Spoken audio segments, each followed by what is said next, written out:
Well, hello again, friends from Tring. It's great to be with you. And what I'd like to share with you right now is about the story of Samson, which you'll find in the book of Judges in the Bible, from chapters 13 through to 16 of the book of Judges. And we're actually going to look at quite a lot of that, really starting from chapter 14. Chapter 13 is the story of Samson's birth, where the angel of the Lord appears to his parents and tells them of the very special child they're going to have, and how there are very specific things he mustn't do because he's going to be a Nazarite, set apart to God. And one of the things we know about Nazarites is that there are three things they mustn't do. And we're just going to start with a reading from Numbers chapter 6, which tell us about Nazarites. So Numbers chapter 6, verse 3, about a Nazarite. He shall separate himself from wine and strong drink. He shall drink no vinegar made from wine or strong drink, and shall not drink any juice of grapes, or eat grapes dried or fresh. All the days of his separation he shall eat nothing that's produced by the grapevine, not even the seeds or the skins. All the days of the vow of his separation no razor shall touch his head, until the time is completed for which he separates himself to the Lord. He shall be holy. He shall let the locks of his hair of his head grow long. All the days he separates himself to the Lord, he shall not go near a dead body. So there are three things that we learn about a Nazarite. One, they must have nothing at all to do with grapes. Two, they mustn't have their hair cut. And three, they mustn't have anything to do with dead bodies. Well, having had that as a bit of a prelude, let's now look at what happens to Samson. And we're going to be looking at Judges chapter 14 through to 16. And it's going to be a very interesting story because this is in the time in the Bible when there haven't yet been kings, and judges are the people looking after the people of God. And it's a chaotic time. And in fact, not all the judges are doing what they should be doing. And we see that particularly with the person of Samson. So here we are, Judges chapter 14 and verse 1. Samson went down to Timnah, and at Timnah he saw one of the daughters of the Philistines. Then he came up and told his father and mother, I saw one of the daughters of the Philistines at Timnah. Now get her for me as my wife. But his mother and father said to him, Is there not a woman among the daughters of your relatives, or among all our people, that you must take a wife from these uncircumcised Philistines? But Samson said to his father, Get her for me, for she is right in my eyes. His father and mother did not know that it was from the Lord, for he was seeking an opportunity against the Philistines. At that time the Philistines ruled over Israel. Then Samson went down, and his father and mother, to Timnah, and he came to the vineyards at Timnah. What do they have in vineyards? Of course, lots and lots of grapes. Interesting place for him to be. And it says, And behold, a young lion came towards him roaring. Then the Spirit of the Lord rushed upon him. Although he had nothing in his hand, he tore the lion in pieces as one tears a young goat. But he did not tell his father or his mother what he had done. Then he went down and talked with a woman, and she was right in Samson's eyes. So in the first scene that we have Samson killing a lion.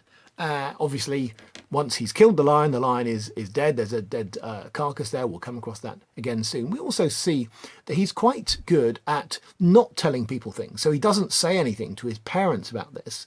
But he is also good at using words. He uses his words to chat up this Philistine woman. It says he talked to her, but he didn't talk to his parents.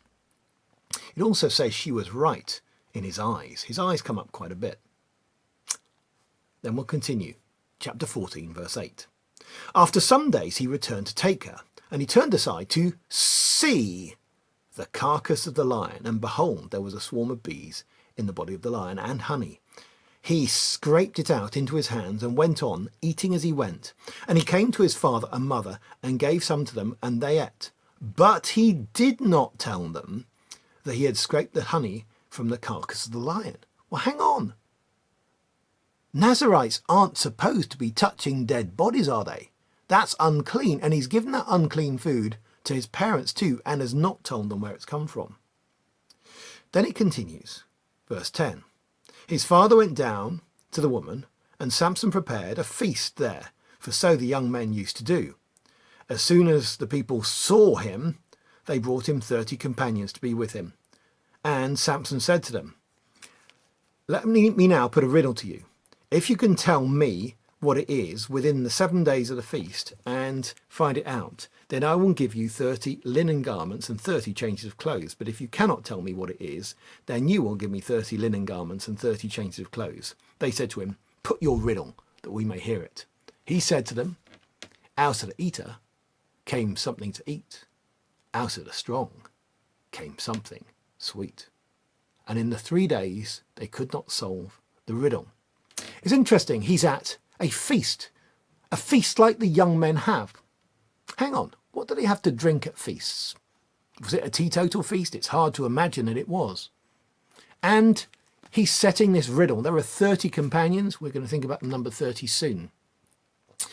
On the 4th day, they said to Samson's wife, entice your husband to tell us what the riddle is, lest we burn you and your father's house with fire. Have you invited us here to impoverish us? And Samson's wife wept over him and said, you only hate me, you do not love me. You put a riddle to my people, and you've not told me what it is. He said to her, and this is not a line, husbands, you should use it with your wife. He said to her, behold, I've not told my father and my mother, and shall I tell you? She wept before him the 7 days that the feast lasted, and on the 7th day he told her, because she pressed him hard. Then she told the riddle to her people. And the men of the city said to him on the 7th day before the sun went down, what is sweeter than honey? And what is stronger than a lion? And he said to them, if you had not ploughed with my heifer, you would not have found out my riddle. And the Spirit of the Lord rushed on him, and he went down to Ashkelon and struck down 30 men of the town and took their spoil and gave the garments to those who had told the riddle. In hot anger he went back to his father's house, and Samson's wife was given to his companion who'd been his best man. And now we see at the end of this account that his way of fulfilling his vow that he had said, or as part of the deal in this party game, is by killing 30 people and then touching their carcasses, which is of course their corpses, which is said that a Nazirite shouldn't be doing, and stripping those of the clothes. And as we reflect on this chapter, which has told us about this judge, have we seen any sign of him doing anything other than for himself? He's just sought a wife, he saw her, she looked good, and he went to take her. And his anger at them solving the riddle is entirely shifting the blame away from himself.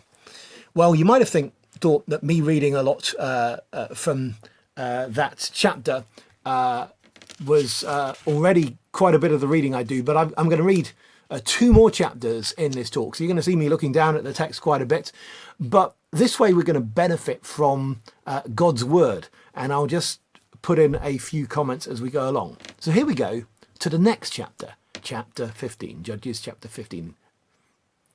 After some days, at the time of wheat harvest, Samson went to visit his wife with a young goat. And he said, I will go in to my wife in the chamber. But her father would not allow him to go in. And her father said, I really thought you utterly hated her. So I gave her to your companion. Is not her younger sister more beautiful than she? Again, this is not a line that fathers should use. Please take her instead. And Samson said to them, this time I shall be innocent in regard to the Philistines when I do them harm. So Samson went and caught 300 foxes and took torches, and he turned them tail to tail and put a torch between each pair of tails. And when he had set fire to the torches, he let the foxes go into the standing grain of the Philistines and set fire to the stacked grain and the standing grain as well as the olive orchards. Then the Philistines said, who's done this? And they said, Samson, the son-in-law of the Timnite, because he had given his wife taken his wife and given her to his companion. And the Philistines came up and burned her and her father with fire.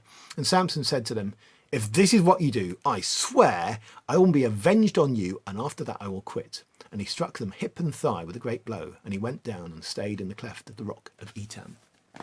So Samson comes back expecting all to be normal, even though he went off from his wife or in a great rage before the marriage was consummated. And what we see there is that he assumes that he's entirely in the right. And when his father-in-law had given away that woman to someone else, he feels very, very angry, feels entirely justified in whatever he does. And as is often the case in a conflict, you get escalation. So it started with 30 young men. Next thing we're going to see is 300, that's 10 times the number, of foxes, not English foxes, a different sort of beast from the Middle East, which he catches and sets fire to all of the food supply of the Philistines. Now, this is a very significant thing because in those days, people did not have long-term storage. This was their food for the year from the harvest. And so if all of the standing grain, what's been already harvested, what's already been stacked and so on, as well as what's in the fields, all burns, and the olives too, what are people going to eat? They're going to starve. This is going to mean the death of huge numbers. And so the Philistines, they respond, and they respond with fire as well. And it's terrible because they burn the person that Samson had initiated a marriage with and her family. And Samson feels in chapter 15 verse 7 that if he just gets angry with the Philistines and beats them up, this will bring an end to things. And this is often the way people think in cycles of violence. If they just hit back, then of course things will end, and they don't. Then we read chapter 15 and verse 9. Then the Philistines came and encamped in Judah and made a raid on Lehi. And the men of Judah said, "Why have you come up against us?" They said, "We've come up to bind Samson, to do to him as he did to us." Then 3,000 men of Judah went down to the cleft of the rock of Etam and said to Samson, "Do you not know that the Philistines are rulers over us? What then is this that you have done to us?" And he said to them, "As they did to me, so I've done to them." And he said to them, and they said to him, "We've come down to bind you, that we may hand you over to the hands of the Philistines." And Samson said to them, "Swear to me that you will not attack me yourselves." They said to him, "No, we will only bind you and give you over into their hands. We will surely not kill you." So they bound him with 2 new ropes and brought him up from the rock. So we've gone from 30 companions to 300 foxes to 3,000 men of Judah. And he's being handed over by his own side because they think he's a liability. Then we read, when he came to Lehi, the Philistines came shouting to meet him. Then the Spirit of the Lord rushed upon him, and the ropes that were on his arms became as flax that has caught fire, and his bonds melted off his hands. And he found a fresh jawbone of a donkey, and put his hand out his hand and took it, and with it he struck 1,000 men. And Samson said, "With the jawbone of a donkey, heaps upon heaps. With the jawbone of a donkey I have struck down 1,000 men." As soon as he had finished speaking, he threw away the jawbone from his hand, and that place was called Ramoth Lehi. And he was very thirsty, and he called upon the Lord and said, "You've granted this great salvation by the hand of your servant, and shall I now die of thirst and fall into the hands of the uncircumcised?" And God split open the hollow place that is at Lehi, and water came out for him. And when he drank, his spirit returned, and he revived. Therefore the name of that place is called Ein Hakore, as it is in Lehi to this day. And he judged Israel in the days of the Philistines 20 years. And that sounds like an ending, doesn't it? He judged 20 years. That's exactly what you write at the end of a judge's time. And it looks like this is the ending, but it's not. But in one sense, things are complete. We've had cycles of violence. Things have gone up from 30 to 300 to 3,000. And he's fought against the Philistines. And this latest time, he won with the fresh jawbone of a donkey. Well, think about that. That means a fresh carcass, and therefore something unclean. It fits a pattern in the book of Judges where we see a lot of unusual weapons. Judges chapter 3, We see that short dagger which Ehud used to kill Eglon. In Judges chapter 4, we see the tent peg that Jael used on Sisera. We'll see a millstone used to smash Abimelech's head. We see unusual weapons, and this fits the same pattern of an unusual weapon, which God uses to bring about the judgment of the Philistines. And it's interesting that he should judge the Philistines for 20 years, because often the periods in the book of Judges are 40 years. And one of the things we've learnt in the book of Judges in chapter 13 is it's said of Samson, he will begin to deliver Israel. And that's what Samson does. He begins to deliver Israel, but he never completely delivers Israel. Why not? Well, let's read on and find out why not. Because in fact, we find in the next chapter, chapter 16, a lot of things that have come up before already just in what we've read. We see Samson seeing with his eyes a woman. We see people binding him as they bound him before. We see him giving away his secrets to a woman when under pressure. So everything that we have in this chapter we're about to read are things, if you like, we've had déjà vu, we've seen before. Because despite the lessons Samson ought to have learned, he didn't learn them. He just went on and, in fact, suffers a consequence from that. So here we have Judges chapter 16. Samson went to Gaza, and there he saw a prostitute, and he went into her. And the Gazites were told, Samson has come here. And they surrounded the place and set an ambush for him all night at the gate of the city. They kept quiet all night, saying, let's wait till the light of the morning and then we'll kill him. But Samson lay till midnight, and at midnight he arose and took hold of the doors of the gate of the city and the two posts and pulled them up, bar and all, and put them on his shoulders and carried them to the top of the hill that's in front of Hebron. Remarkable thing, really. They were laying in ambush all night, and of course they assumed the gates of the city will be shut all night, so they could afford to go asleep, just wake up in the morning. But Samson carried the whole city gate away, and so that's how he got away. But Samson, saw that prostitute and followed his lusts with her. Chapter 16, verse 4. After this, he loved, and that's the first time we've seen he loved a woman. Before that, he saw them. After this, he loved a woman in the valley of Sorek. And by the way, Sorek is the name of a type of grape, whose name was Delilah. So it's a place with lots of grapes there, whose name was Delilah. And the lords of the Philistines came up to her and said to her, seduce him and see where his great strength lies, and by what means we may overpower him, that we may bind him to humble him, and we will each give you 1,100 pieces of silver. So Delilah said to Samson, please tell me where your great strength lies, and how you might be bound, that one could subdue you. Samson said to her, if they bind me with 7 fresh bowstrings that have not been dried, then I shall become weak and be like any other man. Then the lords of the Philistines brought up to her 7 fresh bowstrings that had not been dried, and she bound him with them. Now she had men lying in ambush in an inner chamber, and she said to him, the Philistines are upon you, Samson. But he snapped the bowstrings as a thread of flax snaps when it touches the fire. So the secret of his strength was not known. Then Delilah said to Samson, behold, you've mocked me and told me lies. Please tell me how you might be bound. And he said to her, if they bind me with new ropes that have not been used, then I shall become weak and be like any other man. So Delilah took new ropes and bound him with them, and said to him, the Philistines are upon you, Samson. And the men lying in ambush were in an inner chamber, but he snapped the ropes off his arms like a thread.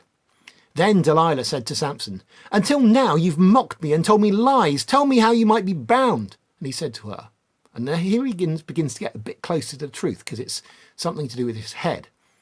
If you weave the locks of my head with the web and fasten it tight with a pin, then I shall become weak and be like any other man.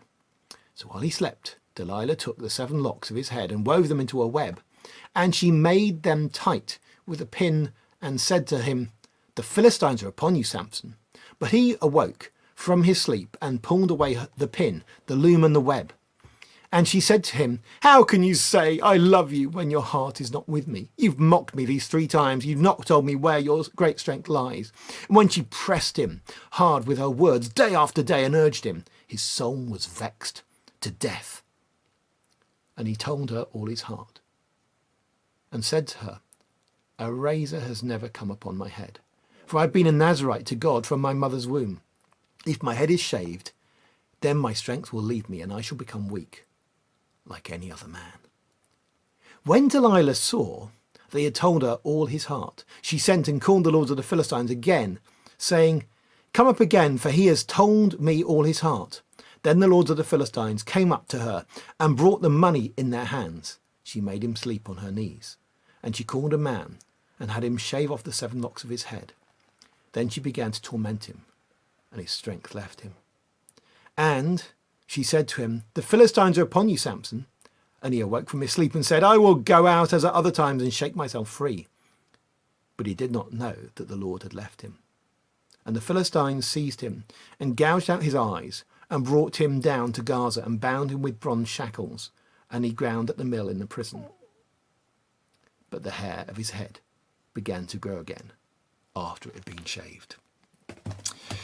Samson was given great opportunities by God to deliver God's people from the Philistines. He was given great strength by the Spirit of God. He was able to do amazing things. And it seems to us surprising that someone who's sent as a deliverer from God should do so many things wrong. He seems to be a womanizer. He just follows his eyes. He doesn't follow the cleanness rules. How can God work through him? Doesn't he seem just to get away with whatever he wants to do? No, he doesn't. He doesn't get away with it. You see, this story tells us about how he follows his eyes, and his eyes get put out by the Philistines. You see, there is justice here.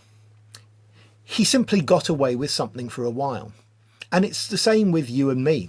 We can have habits which last for a while and we get away with for a while. But the fact that we get away with it for a while doesn't mean we will always get away with it. There may be sins in our lives, habits that we have, things that we look at, like Samson, lusts of our eyes, or maybe unhealthy habits, spiritually unhealthy habits that we have. And you know, you can actually have them for a number of years and they don't really seem to have a terrible consequence. Just as illness can suddenly strike and, you know, someone can have a habit, for instance, they can smoke for many years and it doesn't show, and then suddenly they just have a cancer, and you know, it's not actually that sudden a thing. It's something that's been growing up for a number of years. It's exactly the same with spiritual things, that we can have a habit which has terrible consequences, but those don't actually show up until suddenly the moment they do. It could be the way we use our money, it could be the gossip, it could be, look, if you don't pray for a week, it may not show up straight away. If you don't pray for months, maybe it won't show up, but eventually it will have profound consequences, because actually it doesn't take very long for our hearts to turn away from God. So that's why we should pray and seek to stay close to God. And what I want us to think about is just how there is justice in this narrative. It's not that Samson gets away with it. It's rather that God is just incredibly gracious. And this should encourage us. If we're feeling weighed down by sin, we might think, well, you know, God can't use us at all. Well, God wants to use pure vessels. That's very clear. God wants us to be pure for his service. But also, let's not think that we're too sinful for God to be able to use us. God's able to use even someone like Samson for his purposes. But you know, how much more use would Samson have been if he had not been caught up in his own sin and his own selfishness, and in fact he had done what was right? He might have actually ended up delivering Israel in a far bigger way. But we notice also in this account that it's almost as if the camera pans round. You know, in those films, sometimes you can see a danger because the camera shows you it that one of the people, the characters in the film, can't yet see. Well, in the same way in this story, we are given a view because we are just given that little hint. Oh, by the way, Samson's hair began to grow again. I wonder what's going to happen because Samson's hair has begun to grow again. Well, let's read to the very end of the account of Samson. This is chapter 16, verse 23, and it's our last reading. Now the lords of the Philistines gathered to offer a great sacrifice to Dagon, their god, and to rejoice. And they said, "Our God has given Samson, our enemy, into our hand." And when the people saw him, they praised their God. For they said, "Our God has given our enemy into our hand, the ravager of our country, who has killed many of us." And when their hearts were merry, they said, "Call Samson that he may entertain us." So they called Samson out of the prison, and he entertained them. They made him stand between the pillars. And Samson said to the young man who held him by the hand, "Let me feel the pillars on which this house rests, that I may lean against them." Now the house was full of men and women. All the lords of the Philistines were there. And on the roof there were 3,000 men and women who looked on while Samson entertained. Then Samson called to the Lord and said, "O Lord God, please remember me, and please strengthen me only this once, O God, that I may be avenged on the Philistines for my 2 eyes." And Samson grasped the 2 middle pillars on which the house rested, and he leaned his weight against them, his right hand on one and his left hand on the other. And Samson said, "Let me die with the Philistines." Then he bowed with all his strength, and the house fell on the lords and on all the people who were in it. So the dead whom he killed at his death were more than those whom he had killed during his life. Then his brothers and all his family came down and took him and brought him up and buried him between Zorah and Eshtaol in the tomb of Manoah his father. He had judged Israel 20 years. Well, it's really quite unusual what we have in the story of Samson, because it seems to have 2 endings. It tells you twice at the end of chapter 15 and at the end of chapter 16 that he had judged Israel in 20 years, because chapter 15 would have been an end in itself. But Samson didn't learn. He went on repeating the same errors and actually had a different result. This time it was disastrous. But even though his sin was disastrous, God was gracious. God used him, and in fact used him to deliver his people in a bigger way than ever before. But what's so interesting to me as I look at the story of Samson is he almost seems to be like an anti-hero. He seems to do exactly the wrong thing. And why is he therefore there in the Bible? Well, as I read the book of Judges, I see the judges getting steadily worse, and he's the worst of the judges, the last recorded judge. He seems to do things so wrong. But there are also similarities between Samson and Christ. You know, Christ in Luke chapter 24 tells us that the whole Old Testament points towards him. And I want to argue that in fact we see something of Christ when we look at the life of Samson. For instance, both Christ and Samson have an angel announce their amazing birth. Both of them are saviours. They save their people. Both of them have the Spirit of God working in them. And both of them achieve their greatest salvation by dying. In fact, the position as they die, with arms stretched out, is very similar. There's that interesting bit in Samson's life where it talks about how he's thirsty. And of course, we see Jesus on the cross saying that he thirsts. They're both betrayed for money. Both of them carry wood up a hill, whether it's the gates that Samson carries or Christ who carries his cross. But at the same time, there are so many contrasts, and the contrasts to me are more striking, because sometimes what we have in the Old Testament is pictures of Christ by contrast. We're told, for instance, that the priests point to Christ in the book of Hebrews, but they also contrast with Christ because they keep on having to be replaced, because priests die, they don't last forever, whereas Christ is the priest who ever lives. Sacrifices, there are animal sacrifices, they point to Christ, but of course none of them have the value that Christ has. So there's a contrast there. And we see plenty of contrasts with Samson and Christ. You see, how does Samson save? He saves people by accident. He's never ever intending to save anyone. All he's doing his entire life is pursuing his own selfish ends. He's simply doing it for himself. Even at the end, he's wanting revenge for himself. You see, Christ deliberately saves, Samson accidentally saves. And whereas Samson follows his eyes, it's said of Christ in that prophecy in Isaiah chapter 11 verse 3 that he will not judge by what his eyes see. When Samson dies, he dies with his arms stretched out, calling for revenge. Christ dies with his arms stretched out, saying, Father, forgive them. They don't know what they're doing. And whereas Samson brought the most death through his death, Christ brought life through his death. Whereas Samson was disobedient to God, Christ was perfectly obedient to God. Whereas Samson was unclean, Christ was pure. Whereas Samson was pursuing self-interest, Christ was self-sacrificing. You see, there's this wonderful thing when we look at the life of Samson, that we see the contrast with Christ, that everything that Samson falls short in, Christ is perfect in. Just as we see with the life of David. David was a good shepherd, but over the course of his life, he turns from being a good shepherd to being what Nathan calls in 2 Samuel 12, the person who takes the sheep next door. He's more like a ravenous beast. Christ is the good shepherd who lays down his life for the sheep. You see these contrasts that we have. And that teaches us about how Christ is the perfect one. It doesn't matter what human you look to. They will let you down, but Christ will never let us down. But you might wonder, well, how can Samson be a good example to us? I mean, after all, isn't he mentioned in the Hall of Faith?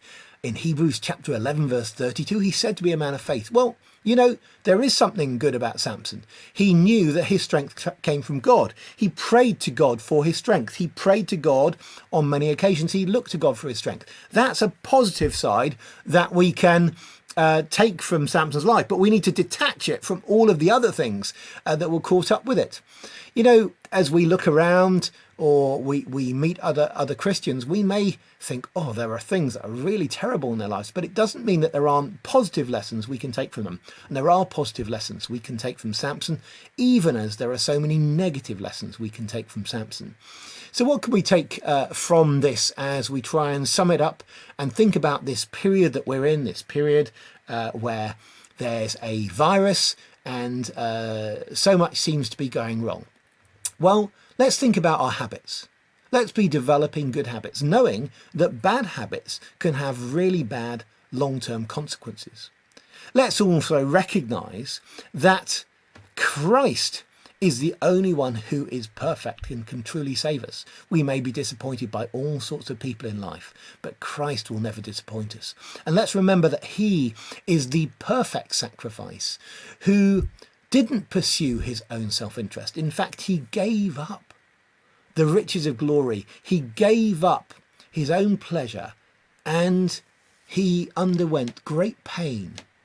He didn't think in terms of vengeance. No, he came for us who were his enemies and he gave himself up for us. What an amazing thing. And there we have, as we look at the life of Samson, something that points us to Christ because it is so different. So let's remember Christ today and how wonderful he is. Amen.